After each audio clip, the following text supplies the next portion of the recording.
Olá pessoal, vamos voltar hoje com a sequência do estudo que já vimos fazendo da última edição das nossas videoaulas quanto à tutela provisória na sua divisão.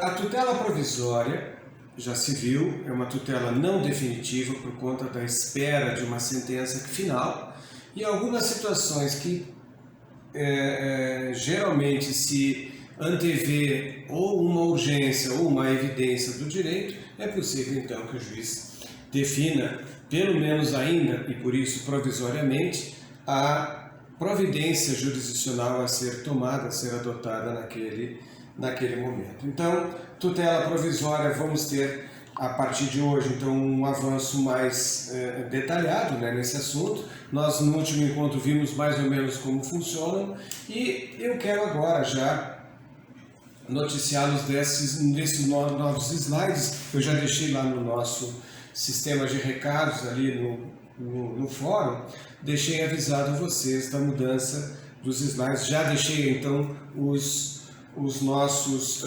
mostradores aqui atualizados. Então, tipo de cognição existente, o que o juiz, quando examina a petição inicial, o que ele faz no primeiro momento? Então ele vai ver qual é o tipo de providência que ele tem que ter. E essa providência tem que ter um conhecimento em cima daquilo que está sendo demonstrado a ele. Essa demonstração está exatamente na cognitio, na cognição que ele vai tomar a partir do momento que ele é chamado para responder a determinada situação de um processo que chega ao seu conhecimento. Então, via de regra, nós vamos encontrar três modalidades, tanto nas tutelas provisórias como tutelas definitivas. O juiz vai tomar, então, três possíveis formas de cognição. A mais, vamos dizer, fraca de todas é a cognição superficial. O juiz aqui não tem absolutamente nada a seu favor para que possa já demonstrar uma certa segurança no seu ato de decidir. Aqui vejam, a cognição superficial diz que o juiz não dispõe de nenhum dado, às vezes dados insuficientes para essa medida, né? São informações onde na inicial existe alguma manifestação, obviamente, do autor, né? Mas não há absolutamente nada mais de concreto, não há defesa do réu, não há documento maior, não há ainda um trabalho de ouvida de alguém, até do réu, do autor, enfim, numa audiência. O juiz não tem nada, mas ele tem urgência, ele tem que decidir. Então aqui entra o que se conhece como prudente arbítrio do julgador ao decidir essa matéria, onde ele vai ter na cognição superficial o poder, ainda que seja superficial, de dar ou não aquela medida já no início, sem a ouvida de ninguém. Aqui nós encontramos situações muitas envolvendo risco de vida contra empresas de planos de saúde, é muito comum. Às vezes as pessoas não têm nenhum contrato com o plano de saúde, mas ela precisa de uma internação de urgência, ela precisa de um leito hospitalar, o que vai fazer bem? Então tem que buscar aqui, na solução, ainda que apenas com os argumentos da inicial, alguns dados que o juiz possa se louvar para dizer, bom, realmente existe, quem sabe ali uma troca de e-mail, enfim, mas alguma coisa ainda bastante superficial, nada robusto. Então, essa é a primeira cognição. A segunda cognição sumária, esta é que é a mais utilizada em regra, pela plataforma, vamos dizer assim, da normalidade, quando nós temos uma situação de urgência. Algumas provas chegam, não existe um completo manancial probatório, mas algumas provas já chegam. Essa cognição sumária ainda é superficial, mas um pouquinho mais entrando na profundidade da própria prova. O juiz então já tem maiores dados, aqui ele já pode dispor de documentos, quem sabe uma prova emprestada de um processo, um laudo pericial, ainda que unilateral por uma das partes, o pedido urgente do afastamento do lar conjugal, é um caso bastante comum, em razão de agressões físicas ou morais, né? Já tem ali um boletim de ocorrência, seguramente a mulher já registrou na delegacia da mulher, então vejo que o juiz já tem mais provas, ele já tem, quem sabe, até a prova pericial do departamento médico legal, onde vai aparecer ao juiz a prova já pelo menos sumária, né? Claro, não temos ainda a defesa do réu, mas temos aqui ainda uma aparência de direito bem melhor do que na cognição superficial. E finalmente nós temos a exauriente, quer dizer, exaurimento e esgotamento. Todas as provas foram definidas, todas as provas foram oportunizadas às partes. Aqui então o juiz tem uma cognição que o deixa absolutamente tranquilo. O juiz aqui está seguro, né, pois existe o princípio do exaurimento dessa prova. Testemunhas foram ouvidas, as partes foram ouvidas, laudos periciais complementares, enfim, audiência de justificação prévia, ouvindo-se o réu com isso. A defesa do réu já está em juízo. Então, quer dizer, o juiz agora sim ele está com todo este poderio probatório em sua mão. Então aqui, evidente que o processo já está maduro, pronto já para uma sentença definitiva, né? Então não teremos praticamente uma tutela provisória, neste caso da cognição exauriente, né? Mas vejam que nos dois primeiros casos há lugar sim, muito reservado, para a tutela de urgência, né? E também, quem sabe, a tutela de evidência, que ainda não vimos, mas a tutela de urgência, sim, é bastante utilizada, esta forma de cognição, seja na modalidade superficial, seja na modalidade sumária. Mas agora vejam como é que nós vamos diferenciar a tutela antecipada provisória da tutela cautelar provisória. O que nós temos aqui como elementos? Bem, nós já, mais ou menos no último encontro, estabelecemos o primeiro contato com esse tema, para que vocês agora possam comigo tomar mais profundidade, né? E com isso verificarmos. Primeiro, o que nós temos que fazer? Se é cautelar ou antecipada a tutela provisória. Verificar se a tutela definitiva, pretensão do autor, mais a sentença final é a mesma ou se ela é diferente. O primeiro passo. O que o autor deseja? Se é aquilo que está no início, o que ele pretende, com a providência liminar de urgência que ele quer agora, ou se é outra providência que não tem nada a ver com o pedido de fundo, com a ação posta com o direito material evidenciado. Então, o que nós temos que pegar aqui? É o direito material e o pedido. Sempre. O direito material que o autor postula e o pedido, o que ele deseja em juízo. Então, é isto. Se for a mesma pretensão com o pedido, nós temos uma antecipação de tutela. Já vimos a sentença com a sua eficácia, não o ato sentencial que está lá definido, lá no último momento, mas a sentença e os seus efeitos são trazidos para cá. Significa que neste momento, pela urgência, eu estou antecipando uma sentença definitiva. Não é prejulgamento, é trazer os efeitos, a eficácia da sentença, que virá daqui a 2 anos, 3 anos, 10 anos, mas os efeitos dela estão sendo transmitidos agora para o autor, na medida que o juiz verifica essa situação de urgência, quem sabe, às vezes aflitiva. Então, se é a mesma pretensão que eu quero antecipar, eu tenho tutela antecipada. É o que eu digo aqui, ó, no ponto 2 desse slide. Se for a mesma tutela definitiva almejada, a sua natureza será satisfativa. Quer dizer, o mesmo processo satisfará a pretensão tanto de direito material final como a de direito provisório, de pretensão provisória agora. Aquele direito material provisório que eu estou trazendo para este momento, para o momento hoje, para o momento urgente, para o momento imediato. Isto, portanto, tem que estar bem frisado com vocês, porque é exatamente natureza satisfativa. O processo já satisfaz a pretensão final hoje. Esta é a ideia, onde o juiz via a decisão interlocutória liminar ou não, pode ser no início ou no curso do processo, concede a antecipação dos efeitos da sentença. A eficácia, tá? Assim, o meu desejo pretendido com a sentença, a minha pretensão de direito material como autor, é o mesmo desejo em relação à situação de urgência.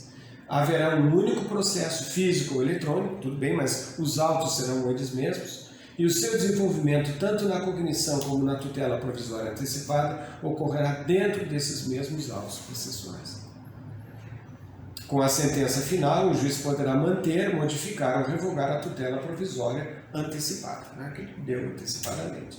Vejam aqui a ação de alimentos, né? Então eu estou pedindo alimentos para hoje, não é para daqui a 2 anos. Eu estou pedindo medicação para hoje, não é para daqui a 2 anos. Então eu vou trazer o mesmo objeto que é alimentos, é a mesma coisa que eu pretendo em alimentos, só que eu vou trazer a eficácia da sentença para hoje, que o juiz já me defira essa verba alimentar ou me defira medicamento ou verba para comprá-los, tá?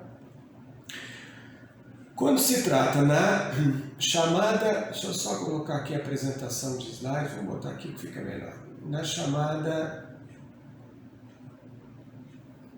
tutela cautelar. Se for diferente a minha pretensão de direito material com a pretensão liminar urgente que eu desejo agora, havendo diferença, não tem nada a ver o meu direito material com aquela proteção que eu desejo, então eu tenho uma natureza não mais satisfativa, mas a natureza aqui é de instrumento, né? Ela é instrumental, vai ser então um processo que serve de apoio, de instrumento, de segurança para me dar o que eu desejo mais tarde. Vai me trazer com isso o resultado útil do processo. São medidas não conservativas, mas, aliás, desculpem, não satisfativas, perdão, são medidas não satisfativas, mas conservativas do direito. Por isso, elas vão conservar o meu direito, vão proteger o meu direito até que eu chegue a uma sentença final. Então, aqui, na verdade, eu terei 2 tipos de procedimento. São 2 processos distintos. São 2 formas de pedir diferenciadas, o que vai exatamente caracterizar a tutela antecipada, que não é tudo a mesma coisa. Aqui na tutela cautelar não é a mesma coisa, ou não são as mesmas pretensões. Então, se for diferente, a tutela definitiva desejada não é a mesma da provisória, a natureza da tutela é apenas instrumental. Então, estou me acautelando, veja, não estou antecipando direito, estou me acautelando, estou me prevenindo, agindo como uma ferramenta de apoio para chegar ao resultado útil do processo principal. Não se trata de natureza satisfativa, mas de segurança e proteção processuais. O mérito central da ação principal não é o mesmo mérito da tutela cautelar provisória e não há providências satisfativas, mas de mero auxílio, mero apoio, mera segurança, mera proteção do direito. Então eu trago aqui a cautelar de sequestro de um bem para discutir a propriedade deste bem. Então eu tenho lá um automóvel comprado, esse automóvel nós estamos discutindo eu com o réu a propriedade, só que o réu ficou com o automóvel em sua residência. O que eu, ou sob sua posse, enfim, o que eu peço? Eu peço sequestro, um bem determinado para que ele fique sequestrado e colocado lá, né, em proteção de uma oficina, ou de um depósito, enfim, onde quer que onde fique, numa garagem, que ele fique lá protegido para que não sofra intempéries, nem, quem sabe, riscos de um acidente, ou mesmo furto, roubo, etc. Então, o carro fica assegurado. O que eu estou fazendo? Eu estou discutindo a propriedade. Esta é a minha discussão de fundo, é a minha discussão de mérito. Ao mesmo tempo que eu discuto a propriedade, onde eu vou chegar numa sentença final para dizer o carro é meu ou é do réu, eu até lá eu tenho esse carro sequestrado, assegurada a sua permanência, a sua existência, enfim, ainda como um bem conservado, né? E vai me trazer, obviamente, lá no fim, se eu for vencedor, vai me trazer um resultado prático, útil deste processo, né? E eu tenho aqui uma observação para vocês, que a tutela provisória antecipada ocorre apenas em processo de conhecimento. Obviamente, processo de conhecimento não pode ser um processo de execução. Eu não tenho absolutamente conhecimento na execução, então não tenho que antecipar nada, eu tenho que executar. Então, já a tutela cautelar pode existir nos 2 meios, né? Tanto no procedimento de conhecimento como no processo de execução é possível a atividade cautelar existir. Aqui eu trago então para vocês as diferenças principais entre tutelas antecipada e cautelar. A tutela antecipada ocorre nos mesmos autos da ação principal, na qual se busca antecipar os efeitos sentenciais no momento anterior à sentença definitiva. Visa assegurar a realização do direito material como tutela satisfativa. Já disse, então, apenas aqui um resumão do que foi dito. A antecipação, neste caso, é do próprio direito material alcançado liminarmente e que pode ou não se tornar definitivo em sentença final. Como eu disse, o juiz pode, lá na sentença, modificar, confirmar ou mesmo revogar esta medida provisória antecipada. Já a tutela cautelar, a tutela provisória ocorre em autos apartados, onde o pedido da tutela de urgência não é o mesmo do pedido principal. Assegura o resultado prático, já disse, é uma tutela protetiva, instrumental ou conservativa, adiantando seu dano, conforme o artigo 301 do Código de Processo Civil. Aqui eu trago então a vocês, copiado aqui da fonte do Jus Brasil, que eu achei bem interessante esta divisão para vocês entre urgência e evidência nas tutelas provisórias. Na urgência, vejam, ocorre sempre o fumus e o periculum, né, dentro desta modalidade urgente. E na antecipada possui natureza satisfativa por intermédio dela, o juiz profere decisão interlocutória no curso de um processo de conhecimento só, cujo teor consiste na antecipação dos efeitos que só seriam alcançados com a prolação da sentença. Eu quero os efeitos hoje. O que eu quero agora é a mesma coisa que eu quero ao final do processo. Já na cautelar, a natureza instrumental, voltando-se para um processo de conhecimento ou uma execução, não possuindo um cunho satisfativo, uma vez que é somente ao final do processo que o reconhecimento do direito que busca será alcançado e não com a tutela cautelar. A tutela cautelar, repito, é meio. E ambas ocorrem tanto na forma antecedente como na forma incidental. Mais tarde veremos isso nesta nossa meta da tutela provisória. O CPC estabelece um regramento comum às tutelas, ambas, né, urgência e evidência, né? Então aqui nós temos regras comuns. A tutela de evidência apenas para antecipar é que não existe, embora não exista urgência, mas não existe, na verdade, um conhecimento maior por parte do juiz. O direito do autor já é evidente, é por isso tutela de evidência. Não há urgência, mas há uma evidência que pode trazer com que esta decisão liminar seja dada agora, já se alcance ao autor o seu maior direito, o seu legítimo direito, aquilo que ele está pretendendo. Ambos têm medidas antecipadas e incidentais, isenção do custo quanto às incidentais, temporalidade das medidas. Ao juiz é dado amplo poder de tutela, que é chamada tutela geral, ou poder geral de cautela que o juiz tem. Então, não há limite para o juiz nisso aqui. O cumprimento da tutela provisória assume as normas de cumprimento provisório de sentença. Importante isso, tanto na evidência como na urgência. Dever de motivação das decisões, obviamente, hoje não há decisão sem ser motivada. Decisões recorríveis por agravo de instrumento, mesmo as regras de competência em primeiro e segundo graus, e as medidas devem ser provocadas, mas após provocadas podem ser alteradas a critério do julgador. Então vejam quantas regrinhas comuns nós temos entre evidência e urgência aqui. Mas o importante é que vocês tenham aqui na tutela provisória de urgência, né, esta grande distinção entre antecipação e cautelaridade. Né? Finalmente, nós vamos então sistematizar o que vimos na aplicação da tutela provisória, né, aplicável a todos os demais procedimentos, né, processo de conhecimento em todas as instâncias e cumprimento de sentença também. Processo de execução apenas em tutela provisória cautelar, não existe tutela antecipada, já dissemos, e procedimentos especiais, que são exatamente pelo seu rito especial que eles comportam. Muitas das formas de procedimentos especiais já possuem tutela provisória, já no seu próprio bojo, na sua própria atividade. Muito bem. Na tutela provisória, então, com essas distinções, nós vimos então esta primeira parte, que me parece uma parte absolutamente teórica, e já vamos, a partir do nosso próximo encontro, verificarmos então os aspectos gerais da tutela provisória em relação ao próprio Código de Processo Civil, como é que ele se posiciona então diante dessas preliminares informações que eu dou a vocês, hoje já com um pouco mais de profundidade, mas de qualquer maneira continuamos então nesse nosso sistema. Na próxima aula continuaremos então com esse ponto referente ao Código de Processo Civil, e já durante a semana já vou lançar a vocês, assim como tenho feito, material de apoio de tudo que nós vimos até aqui, tá bem? Cuidem-se bastante, continuem se protegendo e a gente volta. Fiquem com Deus. Muito obrigado.